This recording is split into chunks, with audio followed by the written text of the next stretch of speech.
Bismillahirrahmanirrahim. Assalamualaikum warahmatullahi wabarakatuh.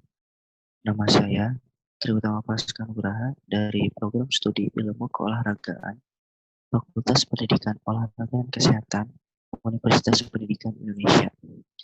Di sini saya akan memaparkan tentang artikel ilmiah yang saya buat kemarin di pertemuan 13.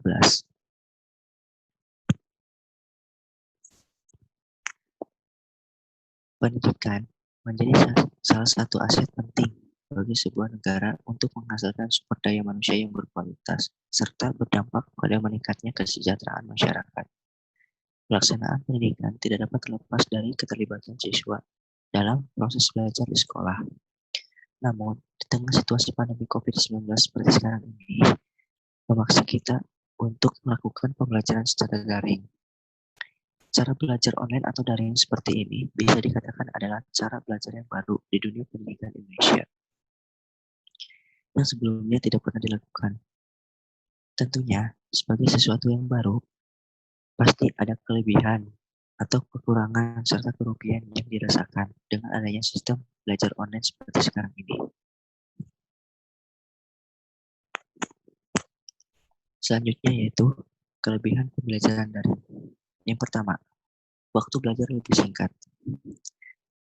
Dengan mudahnya mengakses materi pembelajaran atau mengikuti video tatap muka, maka para pelajar memiliki waktu yang lebih cepat untuk belajar. Apalagi belajarnya hanya di rumah saja, sehingga tidak perlu menghabiskan banyak waktu untuk pergi ke kampus atau sekolah seperti biasa. Selain itu, para pelajar tidak memerlukan waktu lagi untuk menunggu pengajar yang kadang datangnya ngaret, sehingga memerlukan banyak waktu yang terbuang. Yang kedua yaitu pendidikan Indonesia lebih maju. Dengan adanya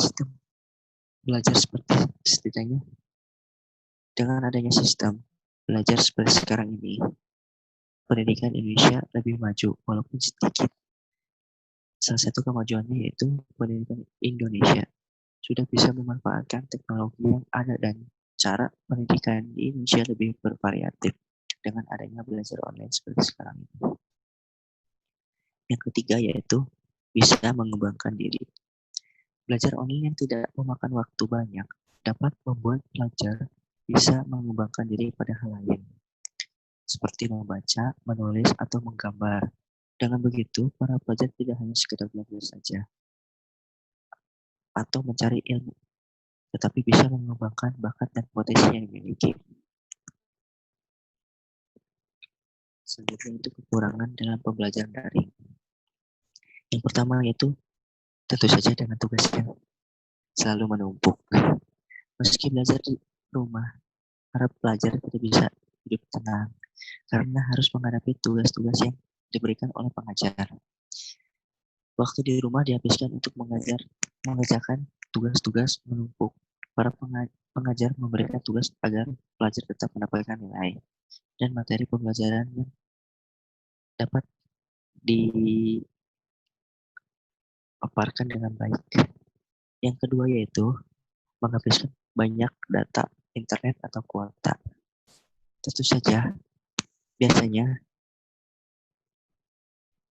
dengan pembelajaran daring ini memerlukan banyak paket internet. Kini, membeli paket internet 2-3 kali dalam waktu sebulan dirasa terlalu sering. Selain itu, yang memakai WiFi juga berpengaruh karena batas internet yang sudah ditentukan mengalami pemakaian berlebihan. Ditambah kadang WiFi bermasalah atau dengan sinyal yang sering atau selalu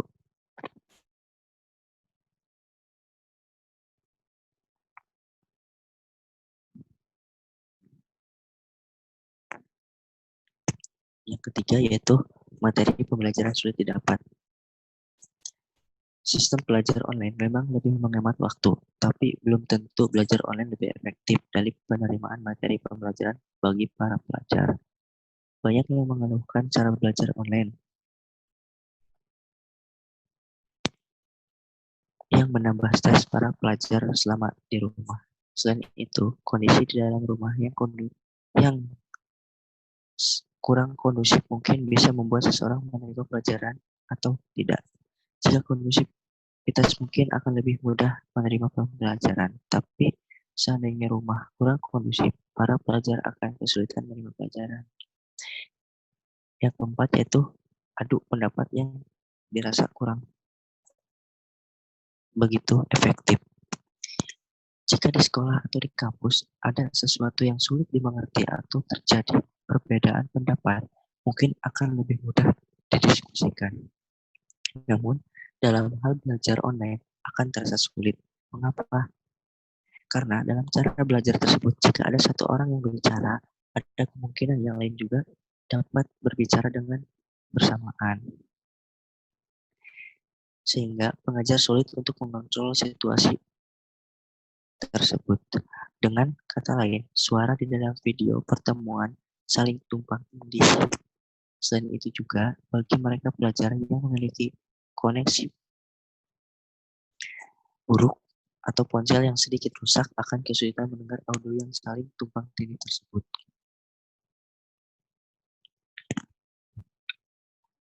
Adapun masalah lain seperti siswa yang tidak memiliki perangkat elektronik, kuota internet terbatas, serta jaringan internet yang sewaktu-waktu tidak stabil.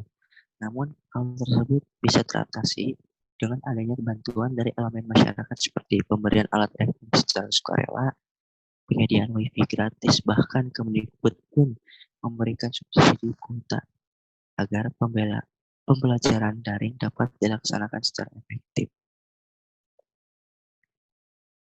Sekian yang dapat saya sampaikan, kurang lebihnya mohon maaf. Wassalamualaikum warahmatullahi wabarakatuh.